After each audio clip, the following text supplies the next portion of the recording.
It's Friday, April 25th. This is BladekindEyewear, Last of Boots or Boots. And I'm doing a new segment called BladekindEyewear Gets Angry at His Inbox. After I recorded the Project Ballad, the first part of the Project Ballad, this read through live blog, I realized that I probably shouldn't be talking about Homestuck Asks at the beginning of it and giving Homestuck spoilers to those who just want to see like a Project Ballad live blog. So, also, I noticed, like, for some reason, last night, I don't know what it was about last night, but my inbox is full of stuff that when I was tired, I was looking at it, I was getting frustrated, and I was like, just take a breather. Don't look at it. Don't answer anything until tomorrow.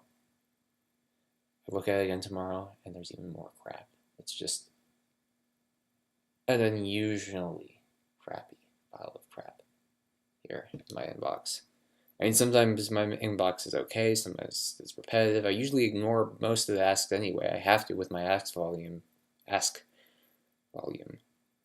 But, okay.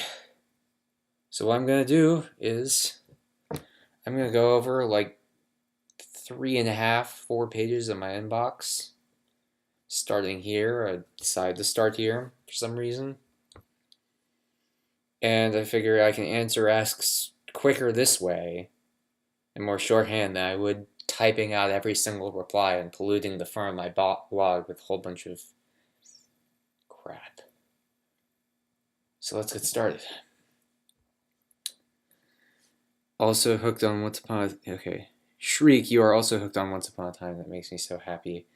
Pickle Hands. I'm glad that makes you happy. I hope you're happy that I'm stuck in the plot of that very formulaic and predictable and silly and not really good show, but yeah, at least you're in the same pot I am in. Just boiled by mediocrity, I don't know. There aren't that many engaging series on nowadays. I do watch Castle. That's usually fun. Maybe I just like detective stuff. I don't know. I like fantasy stuff, but not like that. Heavy-handed storybook. Ugh. But it has a plot, and once it has a plot, I'm stuck. So that happens. Alright. Let me full screen this thing. Okay.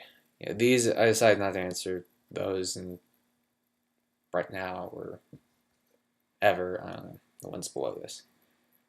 Okay, next. If someone intentionally causes themselves to believe something they knew to be false, modifies their memories, or chooses to believe two contradictory beliefs, what would that fall under? I believe you're alluding to Jake here, I'm guessing, in his confusion and delusion. Would be controlling his mind, creating hope, something like tune, what, blah, and blah. The answer is rage. Some of it's hope, most of it's rage. It's under the hope-rage dichotomy, the idea of a mental filter where you just don't recognize something or don't will yourself to recognize something. You can be blind to something directly under your nose and in your face, like the clown pictures on John's wall. Chuckle Voodoo's clown pictures blindness. It's the same thing happened with the rest of the kids. Probably. Alright, or at least Gamesy said he did it to the rest of them. It makes sense with Rose's delusions about her mother, though it didn't help that she was kind of voidy and incomprehensible anyway. And Jade might have even had the blue doll haunting her in dreams. If we assume that Gansey did it to everyone, then in that case there would be a doll somewhere, although she woke up early so we wouldn't see it. But who knows? That's debatable. I've had people debate it with me or be skeptical. I can't really prove it. Okay, the mind heads stuff, like our head symbols of minds or whatever. Another symbol for mind saying is glasses that are not required for vision. I mean, there's a chilly facade, there's a cool facade. You have basically just Dave and Dirk here. That's not really, I mean, if anything, it's putting, like with Equius, I mean, his glasses were used to symbolize void. Putting a void, like something blocking out the light. And in terms of eyes are the windows to the soul, eyes have been very light associated. Eyes are very much light symbols. Rose being the only kid with her eyes uncovered, and then I mean, having the power manifest in her eyes, having Vriska's power manifest in her eye, and the whole thing about Vriska's eyes, everything about that, it's eyes and light. That's how we get most of our information, most of our sensory inputs through our eyes. So it makes sense. It's the glasses there. There just aren't that many incidents of non-vision glasses being worn that really did anything. That did anything clearly enough in any given instance to say, oh, that's mine. I mean, like in the Lohack Stock Exchange, those were a series of full disguises, hats included. On hiding behind a mind soul, disaffected emo kid, stereotype, hair covering her eyes. The only incident we have in Homestuck of someone covering their eyes with their hair is Mitun. And you could argue that's a slight metaphor that, I mean, he was sort of made into somewhat blind prophet with his brain damage or something. Like he learned that instead of his eyes. I don't know. Okay. Glen Hole, I finally know where the concept art for the final ranking has been bugging me. These last light of green sun lighting blackness of space. Then we zoom more in picture of one's eye. Or maybe just because there's light coming from outside, you can see through the fabric of the universe, and maybe it's like a giant Genesis angel, so it'd be a bit greenish anyway. This is maybe a fair assessment. It's, but I don't know. I mean, I just mocked up the Photoshop thing quickly. I still think the void would mostly look black, but either way could work. We'll see. I don't know. And oh yeah, that was here's the image he's talking about. I have it in this Cherub folder, recent Cherub post. It's, you know, see how the black hole might look like Caliborn's eye, just like the end of time embodied in whatever. The breach, and then the outside of it.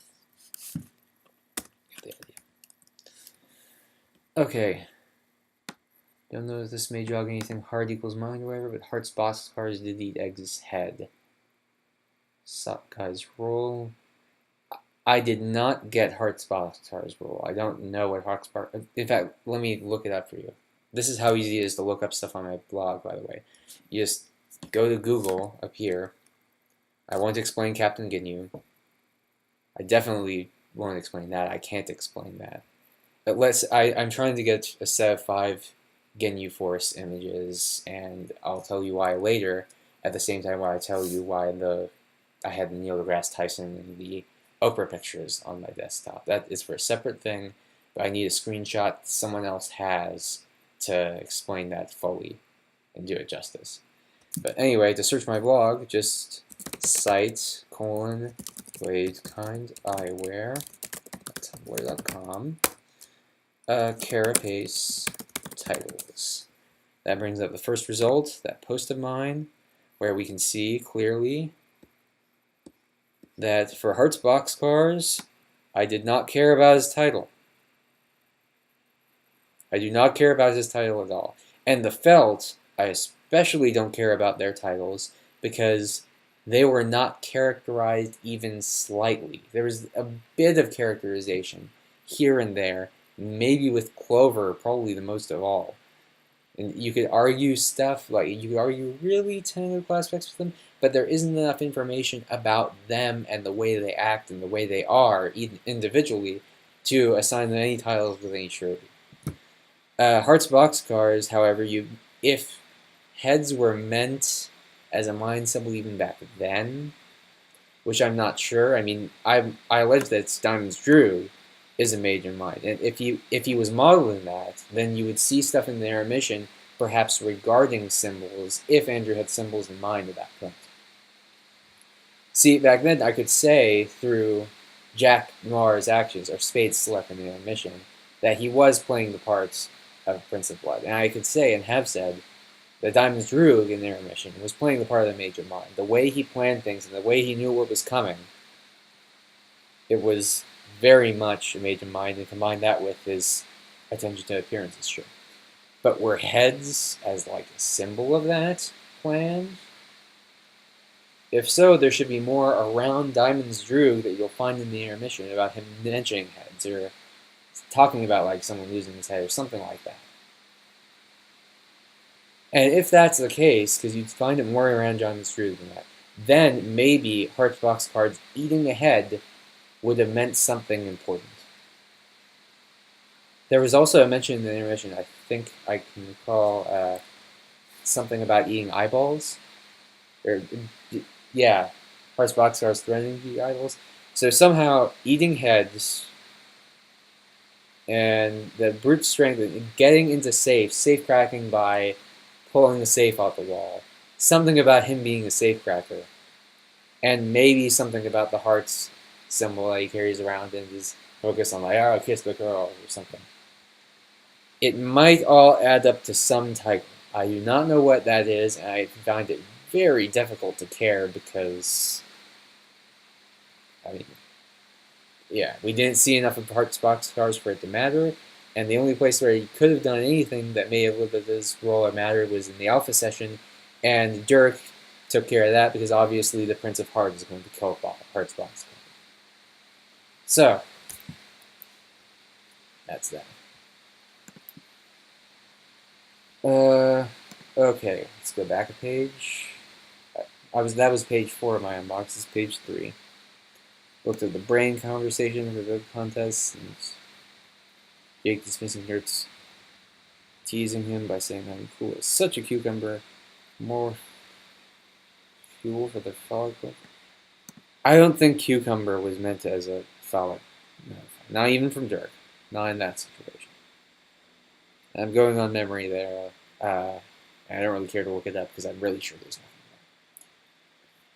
there. Okay, you could say the AR is all head and no hat. He likes Dirk's head as a symbol, and Caliborn had a rant about how he's hematizing frog without heart. I've told you all several times, if you look up anything I've written on AR, on the Autoresponder, which I guess you could go to BladekindEyewear.com, Tumblr.com's tagged Autoresponder. I tagged most of my posts about him with Autoresponder, along with Lil How, but Autoresponder should get more of them. And let me commit after the word heart, because he's heartless. I mean, that was...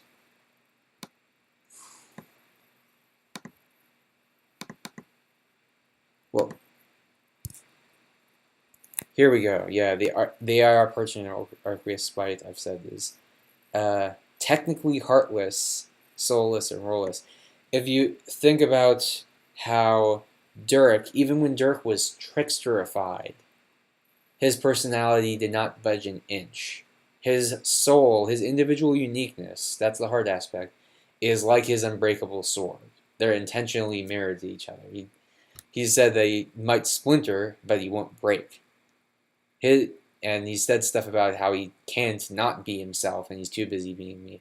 Compare that to the Autoresponder, which not only evolved in something different over time and was weakly copying others' attempts at humor and that sort of thing later on, but also was prototyped and had his personality just warped this way and that. And there's going to be more warping of his personality if he's going to be Doc Scratch, for example. That's because he does not share that robust individual uniqueness that Dirk had. He was stuck trying to be representative Dirk, and then trying to come up with what he's supposed to be anyway. And then since he was just a mind without that core heart, he was able to be warped and changed in all sorts of different ways. I'm repeating myself. All right, let's get back here. You'll see why I have that tab open in a second. I've skimmed through some of these. Oh, well, there it is. Andrew's Husty's contributor page in Paradox Space has 3 dancing cherubs. Any theories? Dead serious. They aren't dancing cherubs. Those are Roswell aliens. Let me zoom in for you. Woo. See? These are corny Roswell alien dancing gifs that you often see next to, say, a banner ad on the side of the website saying, refinance your mortgage at these low rates. And they have some shitty thing like this to drag your attention to it. It's annoying as hell, and that's why Andrew chose it, because he has a really good sense of humor. I'm just going to leave it at that. He thought that putting these shitty things, 3 of them, would be funny, and they were. Maybe they do represent that we're going to have 1 Caliborn and 2 Calliopes. Maybe they do. I don't think so, and I don't really care. Okay. Not sure it's been mentioned yet. Dirk feels like Kent isn't allowed to wear a hat yet. Something to do with a rinse hard plan. Maybe it meant that. I don't know. I remember what you're talking about because he has a large head in his adult sized sprite, so he couldn't wear the size hats that he keeps around. It makes sense. So maybe it means something like he's not fully grown up and balancing his role. I have no idea. I don't really put that much stock in that because it was mostly a reference to the graphics and not just the.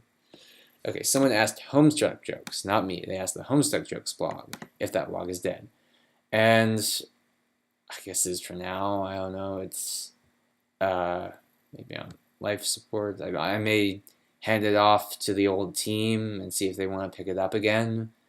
My blog got so busy that I didn't really have time to update Homestuck Jokes anymore, or the inclination.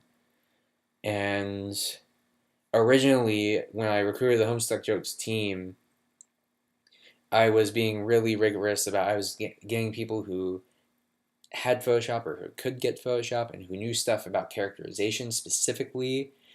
And then eventually I just sort of became friends with them, and then recruiting into the group as people passed in and out more was about finding fun role players, and mostly we just messed around and had fun.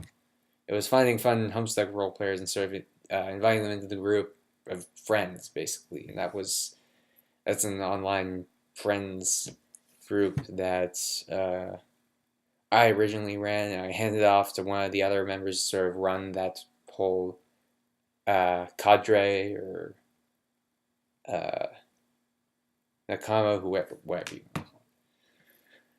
Anyway, I don't know what's going to happen with Homestuck Jokes. I don't know if there's going to be another surge later of joke posting by me or by someone else, or if maybe when the comic is ended there's more occasions for jokes and we'll just do that. I have no idea. And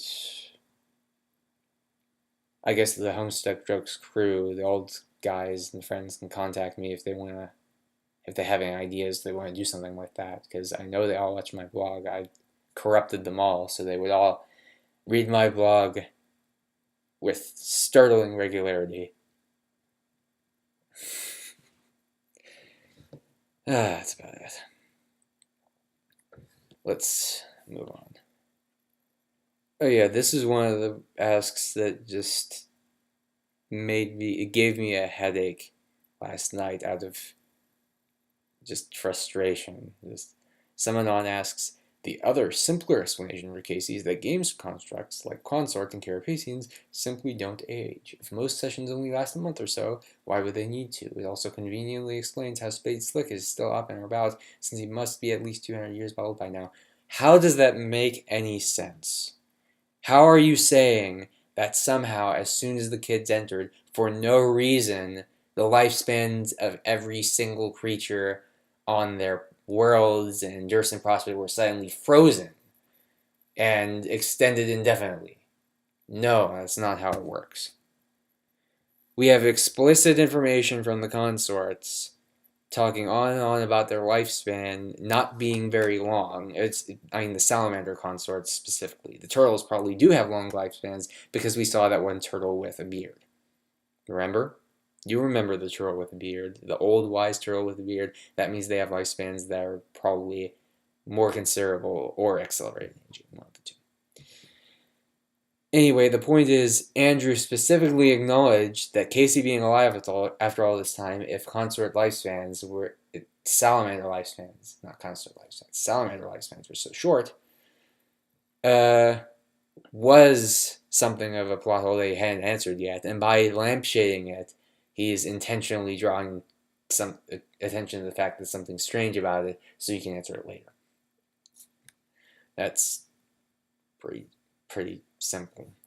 As for Spade Slick and how he was 200 years old, the idea is that, like higher-blooded trolls, Carapaceans are very long-lived. You don't see any old hunkered over Carapaceans anywhere. And the queens, Snowman lived, just kept her figure for ages. The same happens with Spades. Like, the idea is that these Carapaces don't have the flaws that we have as humans or trolls, where they're not built to last. I think that was pretty self-explanatory, implied in the comic, by no attention being brought to something like Spade Slick's age as he sat around on Alternia building a city and then razing it to the ground. I thought it was obvious, basically. So last night when I was really tired, I looked at this and I just shook my head. I was like, how could you think that? Which I guess was good, because it provoked this segment, which I hope will be productive. And will probably, unfortunately, be a recurring segment. BladekindEyewear gets angry at his inbox. Anyway. Okay, I'm not sure if this is a plot hole or I'm just missing something, but what about Glib being on Earth? Should she be dead? She was prototyped by Fefri. Yes, Glib, the original Glib, is dead. However, it was said that the Condesce came with sort of a zoo on her ship, like an ark or something. And among those, and there could have been sort of a child of Glib, or Glub, however you want to pronounce that. It's meant to be a pun on Glub if you did not know that already. Anyway, it was probably either a spawn or a child of it that she took with her and that she had raised on Earth, or planted in the oceans and used it. Or we do not know how she got between sessions. We know that she probably came down somewhere out of what would have been immediate meteor portal for Jane, even though she, from the session to Earth, even though, as far as we know it, the chronology has her spending her time on Earth completely before entering the session again at the end of it. So, basically, we don't know how the Condesce got from B1 Earth to B2 Earth. Or from A1 universe to B1 universe. So, could it have been a trip through the furthest ring? If so, could she have picked up another emissary of the Horror Terrors? That's entirely possible. Doc Scratch somehow was able to pluck Glib from the furthest ring, or from somewhere closer. So, could have been that one tagged along with her and made sure to kill off her race because she hadn't earned the resurrection of her race through completing the game. Alright. Next question. So by putting fake hats on the true to function heads of his king and queen, Galborn demonstrated a ruthless bastard.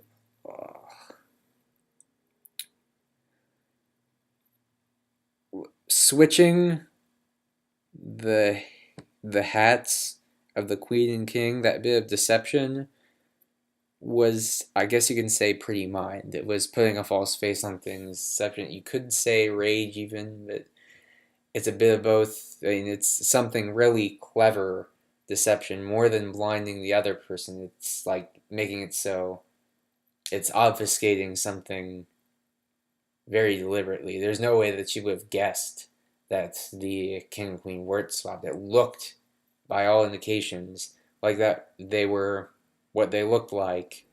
Unlike with Terezi, where there was significant rage involved, and it should have been obvious to Terezi, but it wasn't. That was rage. That's a real symbol of rage. Or sorry, not symbol of. That's a real indication that rage is having influence. But that sort of deception, where it's more you did something clever, it's more mind if you're, or maybe it avoids by hiding something away. You've seen Roxy do stuff where she proclaims one set of intentions and hides something, like the fact that the copy of sperm she gave Jane was a fake one meant to explode. But most importantly, about that hats thing, that swapping the king and queen's hats, and how that might relate to the hat symbol metaphor thing, I don't want to think about it. I didn't want to think about it when I wrote the hat post. Hats and roll version. See. This. Now, if I type in king, nothing.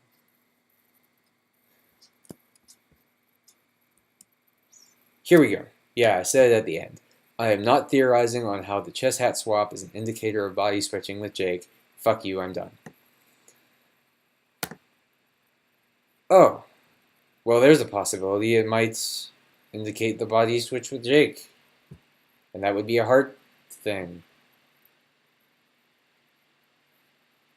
If I look like a deer in headlights to you, that's because entirely that is the case. I'm a deer in headlights here because I don't even want to think about this. I don't want to think about that hat symbol thing and the chess game. I don't. That's just too much for me. Too much hat. No. Next question. About the fact that the final reckonings look grossly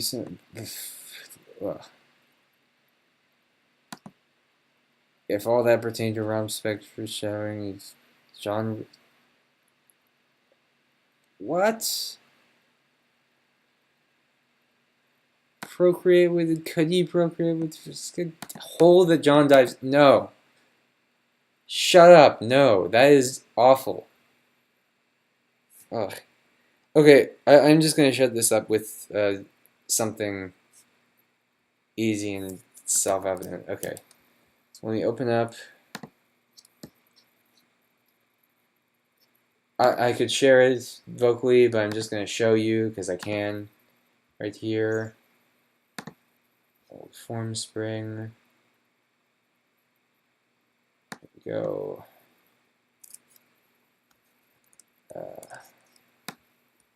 Let me open this. My browser. Here we go. This is the FormSpring archive. Here we go. It's just some fun post. Okay. This FormSpring archive should say, let's see. Here you go. Can a troll and human mate? Someone asked Andrew on his FormSpring ages ago.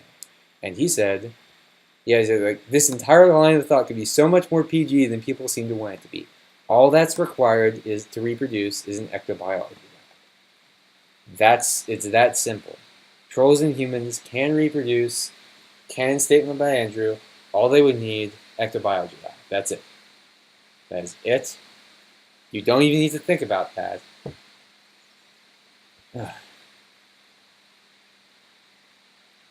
And know of just because mom and dad were going towards sky, or going toward the light, or going toward the breach in this case, that's meant to create a universe, doesn't mean that you.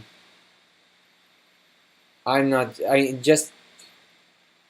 It doesn't mean that Skya was supposed to represent mom and dad babies, or that the breach is supposed to represent John and Roxy babies. It's universe creation and reality reproduction. It's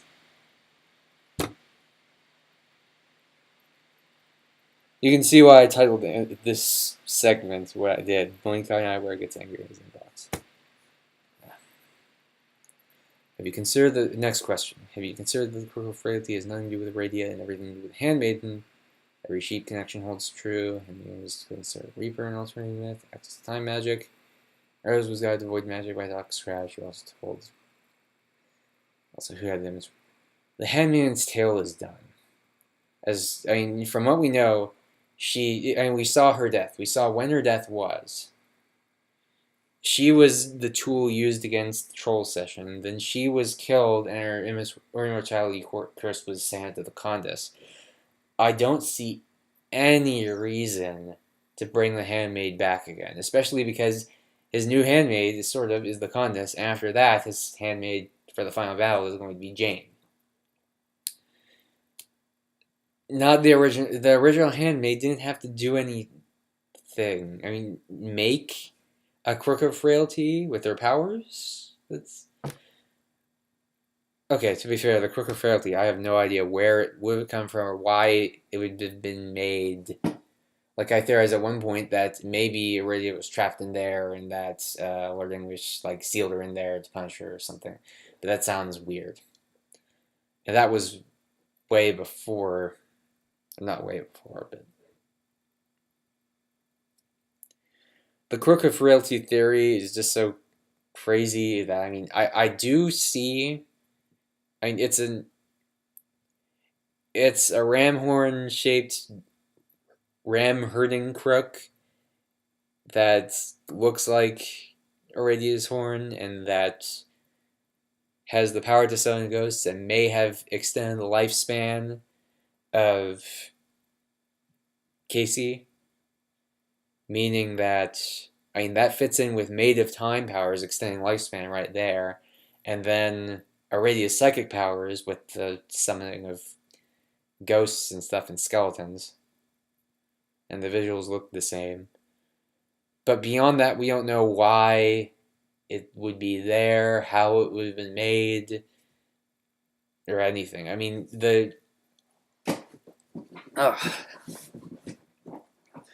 The theory I had with juju creation being ecto goo plus that Lord English's power up immortality curse effect. That could be the case for something maybe like the ring, like putting that curse on the ring and then suddenly it has the power to bring things back to life and to the void powers would be enhanced so a person could use it instead of Carapace. That I can buy that. We can see purpose in the ring and what it was used for. And you can see some purpose in the crowbar. The crowbar is pretty important. It's a juju breaker. It can be used to maybe wedge apart that Arn-like thing into its two halves. And the Crook of Frailty might be one of those. But at that point, you're getting so far stretched that, first of all, it's still crazy. And I'm still not sure of it. And second of all, we don't know why. We don't know why a Crook of Frailty is... Shut up. Someone is talking to me.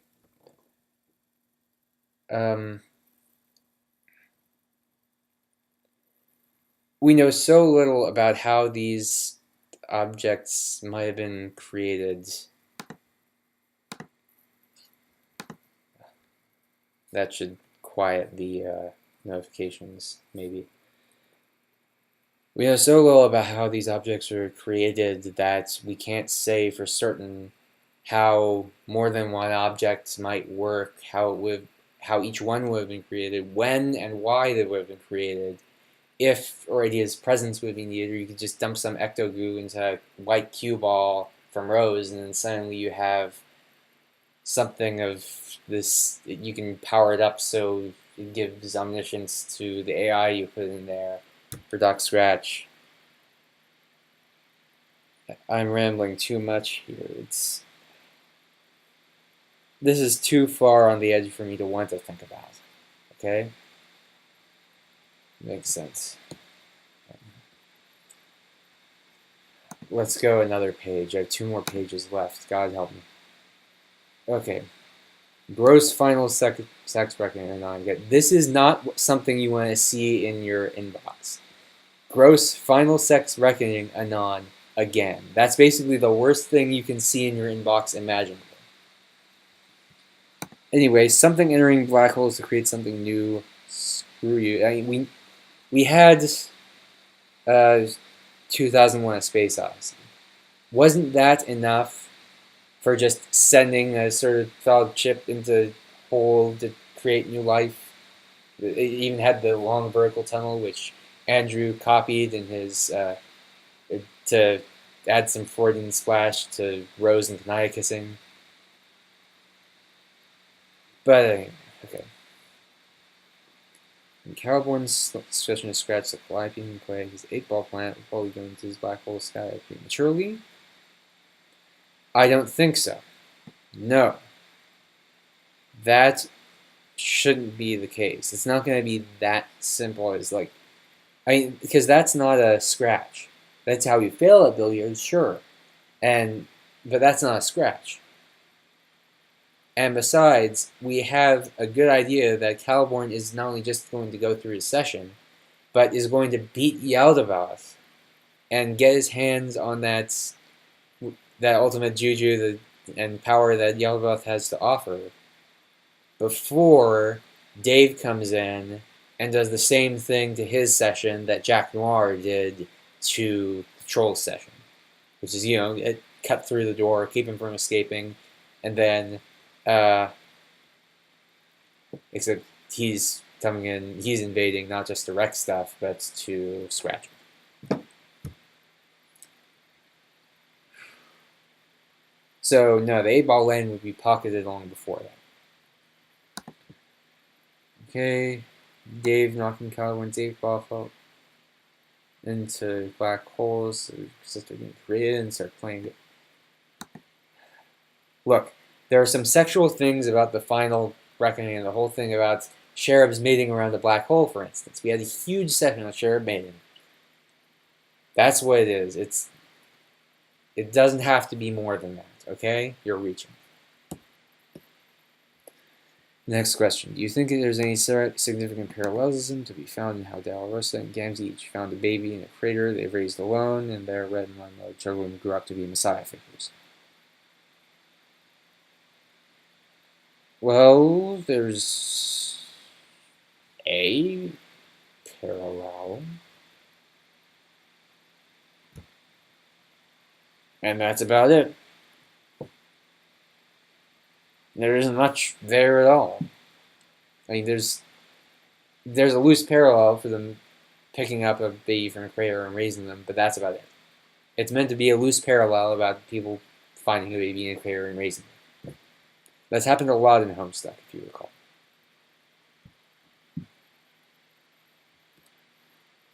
Pretty much every kid is someone who fell in a meteor in a crater found by someone who decided to raise them. Story of Homestuck. Okay.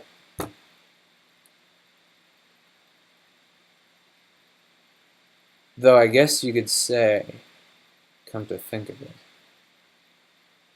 that maybe... Shut up. I don't want to hear your personal information in this stream, okay?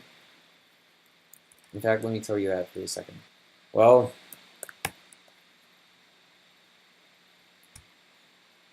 them being caught in this video be enough punishment. They'll feel bad enough when they see this and they see me complaining and they thought, oh no, I inconvenienced them again or something. I don't rarely feel malicious enough to cultivate that feeling, but sometimes some people, my patience just wears thin. I don't have that much patience in the first place. Phew. Okay, where were we? Right, and this is important.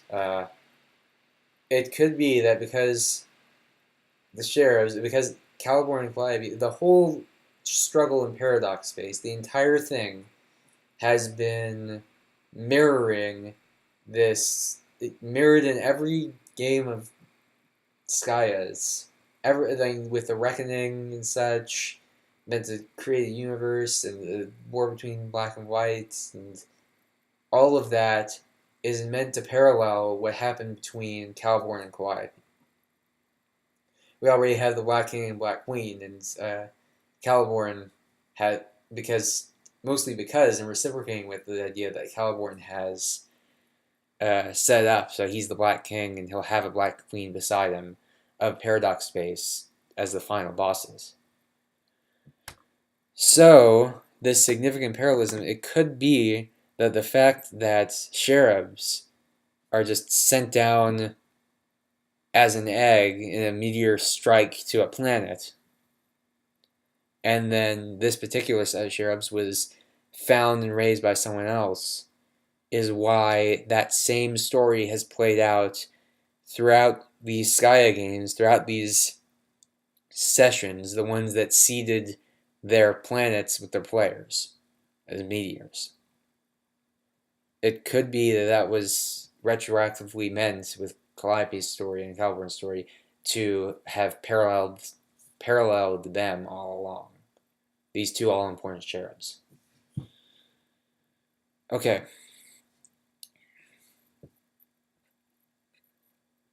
Next question.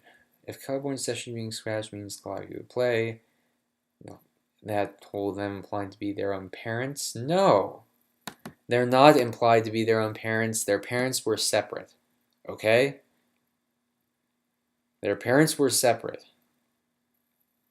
Caliborn and Calliope are siblings. And you share the body. And there'll be two of them, two of the said bodies, and Calliope takes over one of them.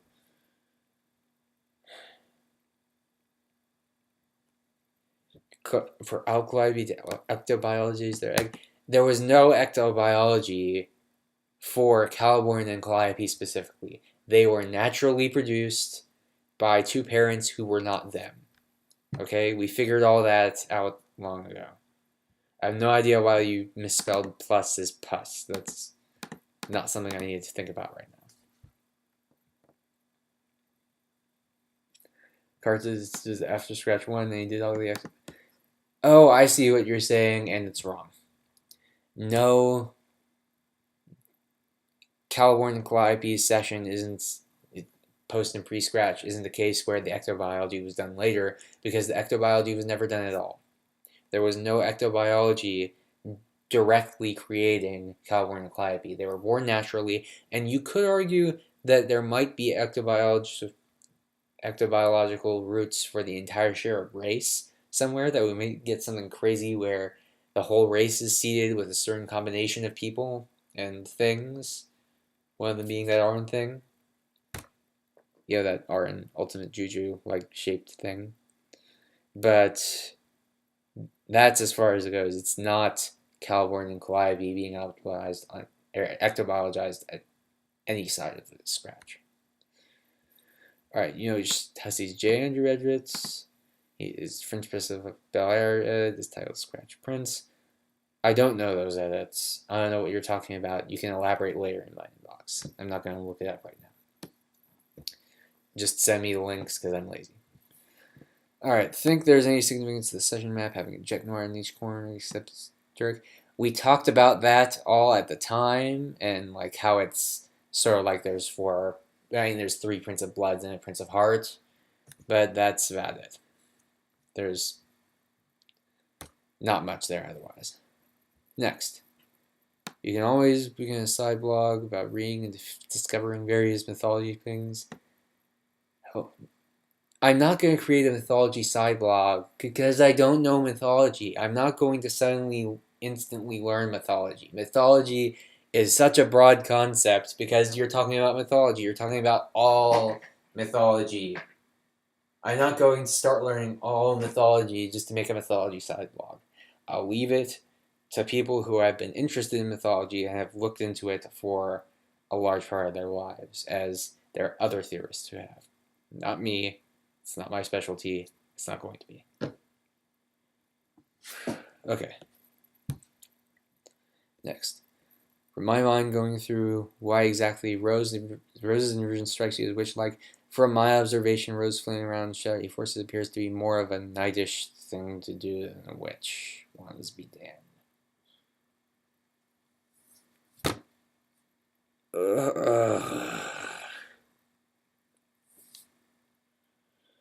Really?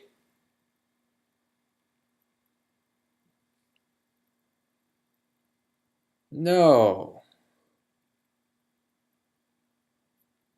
You're saying that just because she used Void as a weapon means that, okay, it's suddenly the full definition of knight, full stop, and has nothing to do with witch, because it doesn't sound like a witch to you.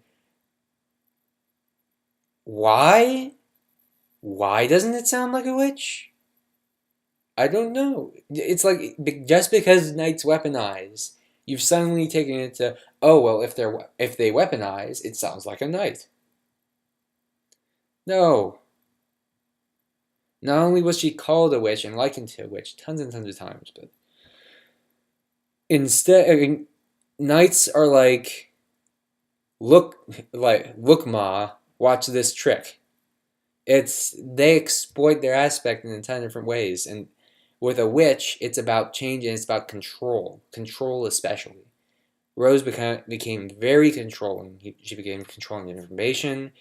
She became coercive.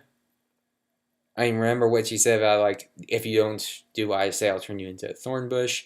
That was a very witch-avoid thing to do. That was, I mean, think about the word witch. Think about people being called a witch in real life, like the derogatory term used toward women. And when someone's called a witch, it's often used against someone who they perceive as controlling. So that's the sort of thing you want to think about. It's control. And wands be damned. Why would you?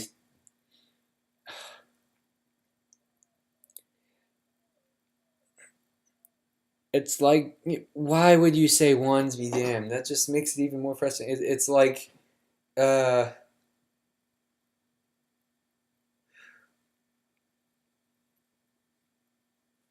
I'm trying to come up with a stupid enough analogy to show how ridiculous that is. It's like,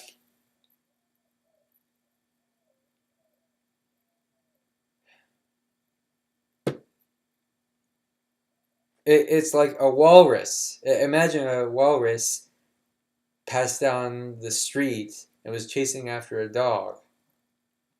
And then you say, hey, that's a walrus chasing a dog. And then someone else says, no, I'm pretty sure that other thing isn't a walrus. I'd say it's a dog, tusks be damned.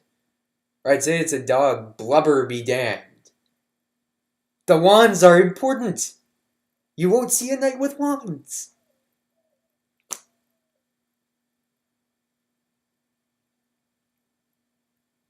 Okay.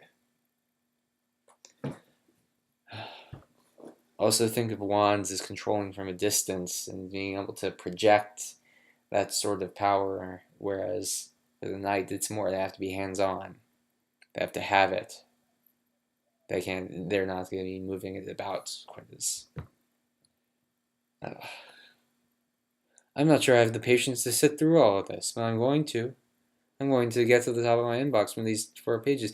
If you ever wonder, if you've asked questions to my inbox and you wonder, why did he not answer it? This may be the reason. You can see how exhausted I'm getting. Okay. Let's move on a bit more. Would makeup be part of mind or heart? Example I can think of is, can I put on lipstick? We're seeing Punch Friska. There are 2 instances of makeup being put on in the entire comic, so I'm not going to say that it's been used to symbolize anything. There's not enough to work with there. Next, since Calliope was proven wrong, are you considering pairings like Rogue with Prince now that we know she was... What was she wrong about? What are you talking about? What is this magic thing she said that was wrong in such a way that it disproves everything she ever said? What are you talking about? That doesn't make any sense. I don't even know what you're referring to. Here's one thing that I know that I'm supposing from my theories that she was wrong about. She said that there was another version of her, and she says she supposes that she must have died because that the other her must have died because it would have been from a doomed timeline. That's not about being wrong. That's just about not having enough information. Proven wrong? What are you talking about? Okay, I think this is going to be the last page. Yes, okay, this is the front page of my inbox. Or a cached version of the front page of my inbox. Next. Wait, so if John and Roxy might be the mom-dad parallel, so does this mean that when Jack look at them with bro shades, Dirk might see that they are indeed couple?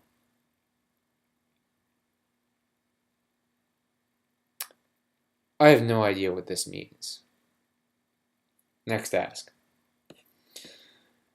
What you think about this theory that some peoples have been talking about more for kids, with the classes Sylph, Bard, Thief, Mage, and their aspects Rage, Blood, Doom, Mind. I don't know what this is talking about either. It is completely opaque. What is it? Oh, now I'm reading this second one. Okay, so you're saying that 4 more kids are going to round out the session for no reason. No, that's not going to happen. Next. What do you think will be Gamzee and Kurlaw's reaction when Ellie, their Messiah... These were clearly all asked by the same person. Did they know I was making this segment? Did they intentionally try to piss me off? I don't know. When Ellie, their messiahs, will be trapped behind according to Green Sun theory.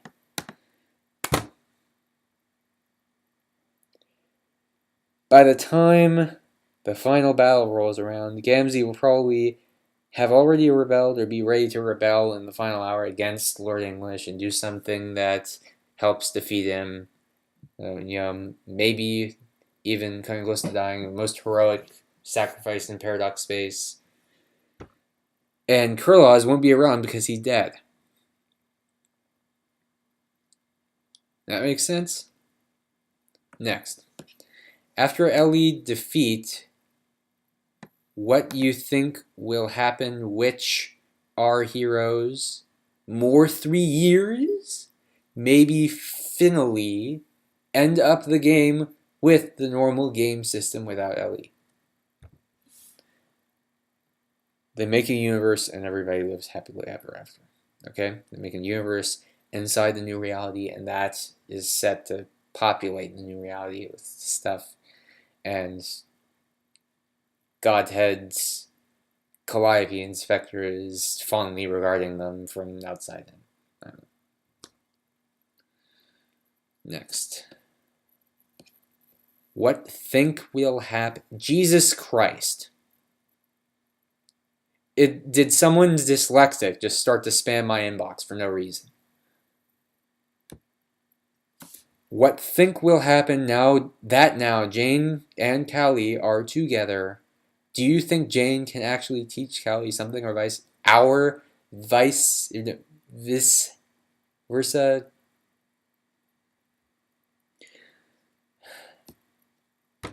Jane is going to be teaching Calliope anything because Jade is with Calliope, not Jane. That's all I'm going to answer this question. Okay. Rational doubt. Let's hope it's something rational. Okay. So I was reading about your theory of the green sun's destruction, which I totally agree with, all things considering. However, one thing that's really bugging me is the Lord English's complicity in this whole deal. It's pretty obvious that Lord English draws his power from the sun, and we know that Calborn wants to use the power from being a paradox space, smashing up the fabric of space-time. Alright, this is easy. This is easier because I've talked about it before. In fact, if you search, there'll probably be some posts on it. The idea is that for a long time, and for all time, you could say, the green sun has been his weapon. He's used it to paradox scratch, to have the lockdown on universe after universe the answers, and he has used it himself whenever he erupts from Doc Scratch. One of the reasons he said Doc is such an excellent host is because he can imbue the resulting body he gets from erupting out of him with first guardian powers. If you take something like Jack English, that's an imperfect host because he can possess Jack, but it's all time powers he has, and that big glowy rainbow stuff, it's not first guardian stuff. Which is why he could be warped out of the session and have to fly back in manually. That's an advantage space has over time. Just like time had an advantage over space when Radia froze Jack Noir, or Beck Noir, before she was slashed. Or before he had a chance to slash him. It's time as a vulnerability to space, and space as a vulnerability to time. That's how the dichotomy works. However, the green sun was not meant to power Lord English forever. He designed it not just for that purpose, but also as a reality bomb, as a bomb that was going to help blow a hole in reality. He was not planning to have first Guardian powered hosts forever. Even Jack English is probably going to get his hands on Beck Noir's ring, and thus giving him first Guardian powers so that fully powerful Jack English with both his staff from Spade Slick and the ring from Beck Noir and these first Guardian powers and wings, he'd be in a perfect position to fight Jake English and lose to Jake English because of the power of hope. And his plan is to use Jake as a final host. Instead of using Doc Scratch as his world builder, look up that post. Just say BladekindEyewear world builder Doc Scratch. You'll find it. Instead of using Doc as his world builder, he wants the power to create, like Jake can from his imagination. He wants that power to himself, and that's why Jake is going to be his final host, is going to be more powerful than any first Guardian could have been. And with the Green Sun destroyed and everybody, like Jade, for example, being robbed of first Guardian powers because it was destroyed, he'll be the most powerful being remaining as reality starts to collapse into the singularity. So yeah, that was his plan all along. That's part of why he's destroying the Green Sun. It was always meant to unfold this way. That's how it makes sense. Alright, a couple more. Let's see. Oh, I guess it wasn't Cash. This person already apologized for popping up in the middle of the recording, which means I probably missed a couple asks. I'm going to go down there. Yeah, it was unfair being mean to her just because she popped up and she wouldn't have known I was recording. And just because she mentioned one little offhand bit of personal information doesn't mean that I should have yelled. I guess I'm so angry at all these other asks that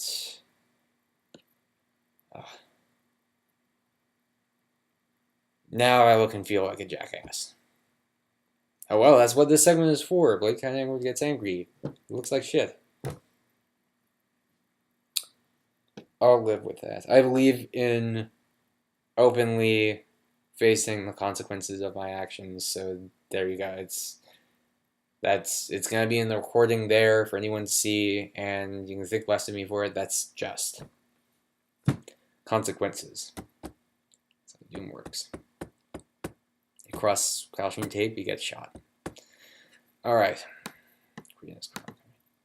Condesce is giving herself every psychic power, but the troll's right. Does that mean she'd be able to turn into a ghost like Aurelia? Everybody can turn into a ghost, or almost everybody who's allowed by the horror terrors to turn into a ghost. I don't think becoming a ghost is her plan, and when she dies to Jane's hand, I very much doubt that she would have been expecting the furthest ring to allow her the convenience of coming back as a ghost. It hasn't happened with a lot of the other Guardians, and I'm pretty sure that's not going to happen with her. I can't see a ghost Condesce playing any sort of constructive role here. We already have Mina, we don't need her. Alright, let's get to the last ask that I might have missed here. The fact that it wasn't a plot hole. Game watches don't age until it has to be made. The plot hole is mighty suspect. No! First of all, this is the game constructs don't age, Anon. No. The kids are game constructs. Do they age? Well, they did before they went God tier. And they probably still will age to some extent. They're game constructs. You can't just say, oh, the game made it, therefore crazy shit. No. I mean, they're living beings, okay? They're living beings. And Casey, having that long a lifespan, having lived for 3 years, when in reality we know from salamander, the things that salamanders have said, that their lifespans are just over days, is a plot hole. It was a plot hole, and Andrew addressing it didn't make it a plot hole. It was there. And now Andrew is saying that, hey, he has something planned for it. When he extended Casey's life, he's saying, by doing that, that he did not forget that salamanders were supposed to have a short lifespan. He had plans to make it so that Casey would live longer for some reason. We don't know how exactly. We have some suspicions. That's it. Next. Oh, I remember skimming through and seeing this one. Okay. Totally with you on inversion class spec, but don't you think that coming up with an additional alternative theories might be the safest idea? I'm curious where you think the plot would go without the titles involved. First of all, not a lot of my major theories explicitly rely on inversion. Some do. They're focused on inversion, and if inversion is a thing, then they have a good chance of panning out. But things like having to balance with your opposite aspect, those are so clear for through the jetpack metaphor and such in the Breath and Blood post, that even if inversion was not involved, you would still have that sort of role for titles. And not even roles for titles, it's just some sort of metaphorical thing that's right into their growth. It's not like because inversion, everything has to happen according to titles. It's just inversion makes a few more of them fit for a few different lengths of time. That's all. And the alternative to inversion is something happens that is less fuzzy. For example, Rose fuzzily did void stuff instead of it being boiled down to a specific class. So what? That's not an alternative that we can work with, or that we get anything else, any extra information by working with it. It's just less information. It's not something where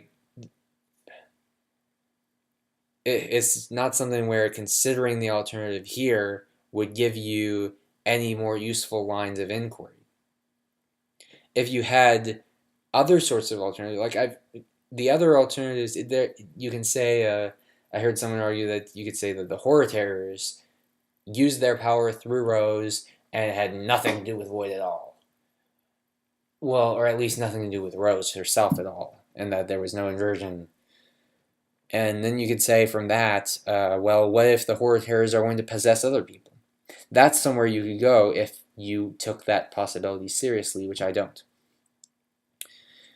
But that doesn't look like it's going to happen. Even when Jade went Grimbark, or whatever, that had nothing to do with the horror terrors. So what then? It doesn't look. If that didn't have anything to do with the horror terrors, then there's not much doubt that the horror terrors are going to not have Rose levels of involvement with anyone in particular. As for, don't you think that coming up with additional alternative theories might be the safest idea? Think of this in terms of like someone is pursuing some take on the theory of evolution, and they look at this record and they say, oh, well, this probably went like this, or it could have gone like this, and there are debates within the evolution field on how evolution takes place, on how exactly like things are passed between or inherited, or if different species had maybe mixed at different points, or what migration had to do with it. But then someone comes along and says, well, shouldn't you consider alternatives to evolution? Isn't that safe? Shouldn't you give something like intelligent design its weight? No, that's not how the science works. You have to come up with theories that work with the evidence you have and that extend it, and don't just say all the evidence was planted there by Satan, and we should abandon everything and think of other random things, because there's no line of inquiry there. It's the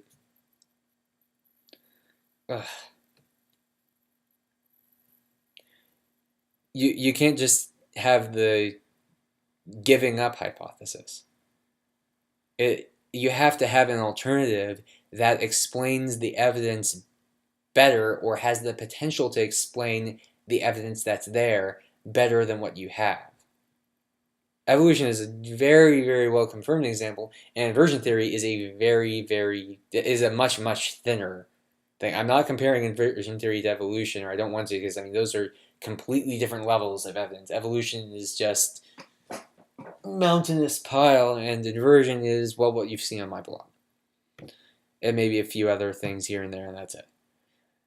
And I can call that a pretty strong thing to work with, and you need to explain a lot of the things that happen in terms of, that jetpack metaphor, the interactions of, there's a huge core of evidence for aspect duality where you can't really go against that. Then inversion, in terms of what has to do with classes, those go into looser places where there's fudging and there's places for debate.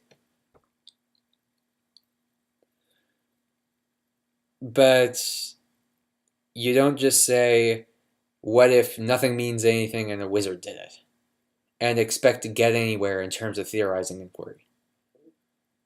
That's not how it goes. It's what you do in science is called the null hypothesis and your experimental hypothesis, or the hypothesis you're analyzing. You have a hypothesis, like for example, inversion happens this way.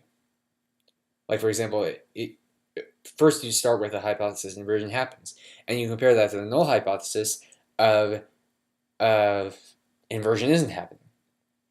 And then you look at if there's enough weight to say that the evidence fits one of these, it fits your experimental hypothesis enough to reject the null hypothesis. That there's enough evidence for your new way of fitting things around things that it couldn't have deviated from the null hypothesis this much by chance, or at least we don't think that could have done it by chance, that we think that's unlikely that it happened by chance. That everything fit together so well by chance.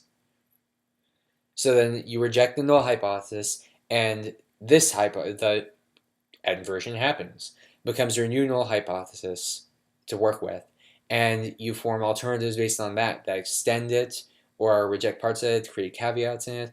Like, for example, I say that just for an inversion happens, that doesn't include classes, for example. I could say that there's the hypothesis that there's page to thief inversion. A thief page is an inverting pair. They invert to each other. And there was not enough evidence for that to reject the null hypothesis. That was always a question in my chart where I had the class chart that has, I can bring it up, BladekindEyewear theory lists. Come on.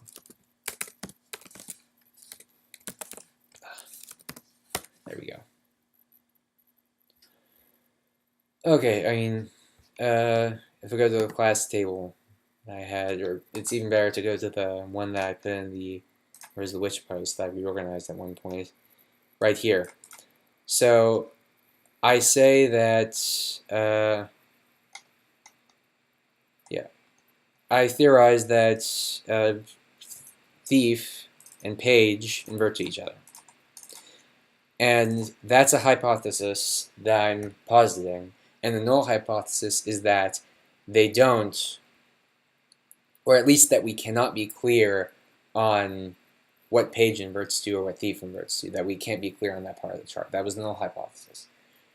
And we finally got enough information that I decided that we can reject that and go with the new hypothesis that page and thief invert, which I had suspected. I had that hypothesis out there. I didn't have the evidence to prove it. Until Tavros came along with that bad attitude when John was dreaming after having fought Jack in his dreams, and suddenly started stealing after that ring and acting thief-like. Thief of blood, no less. That was something that helped me decide to reject the null hypothesis. So what you need is to take me off that path. You can either have different branches of possibility that vary on that also branch off of the evidence, and that we don't know whether or not to weigh one over the other. So we consider both possibilities. Like, for example, when in the Homestuck threads,